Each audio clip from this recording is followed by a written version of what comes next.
So, but based on this entire topic, what are some of the thoughts you might just want to keep, one or two things to keep top of mind for executives that might be listening to this?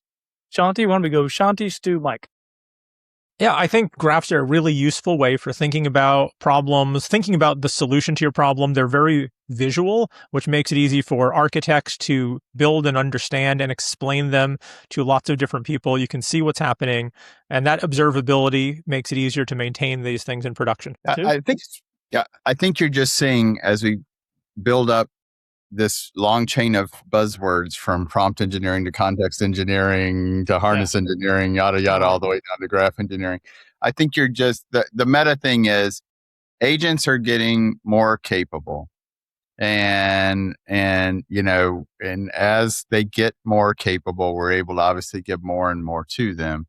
But that is its own level of architecture and engineering, right? That's having to grow up and mirror a lot of human constructs over time. But I think the big takeaway is we can build so much more sophisticated things today than we realistically could have a year ago. Enormously more than 2 years ago. And I think this is just the next phase of that evolution. And it's really starting to get real now, in terms of how effective these tools can be. Yeah, we're beyond help me craft my email to help me just close the books for the month. Yeah, exactly. Sure. And which takes me to what I would be talking about to people that are making important decisions that need to lean into this. And that is to focus on this new animal in the zoo called the sandbox, right? So these agents, as they get more powerful, you're going to want to give them more freedom, let them do more things on their own. But to do that, you also have to restrain them from doing things that they shouldn't do, right? So the answer is a sandbox. And it's an IT concept, like a server, like a Docker image, lots of concepts that are familiar. But it's just a place where an agent can live and work and do its job, right? And it's famously the Mac Mini craze around OpenClaw was basically just creating a bunch of sandboxes. A physical sandbox. A physical sandbox where things could run. So if you're an IT executive right now, you should be thinking about, how do I ramp up my sandbox strategy?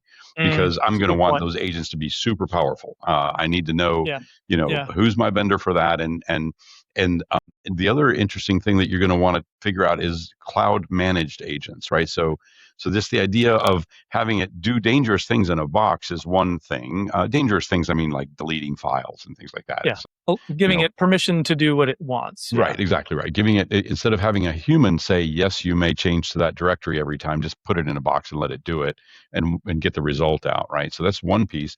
But then how much of the software lives up there? That's where we get into cloud managed agents. And that's where agents become a service of their own rather than being a software that you run that uses the APIs, which are a service. So I think those are the two IT things to think about. On the business side for enterprise customers, I'm going to lean into what I've said drumbeat forever, which is the Evergreen. The Evergreen story in AI is capture your business processes. And when I say capture, sometimes people get lost in what that means. I mean, write it down. Just write down what you do. At the end of the month, I fill in the blank, write it down on a notepad and scan it in, right? Make a videotape of yourself talking about what you do when you have a difficult customer situation. Capture every one of those stories that you possibly can and do that across your enterprise, because that's what's going to turn into the gold that makes your AI better than your competitor's AI, right? And it doesn't have to be this massive organizational level hierarchy of approval processes to define the standards. You'll never get there if you do that. Instead, get your best people to write down what they do, and the AI will be able to repeat that and help them. And that's how the fire spreads.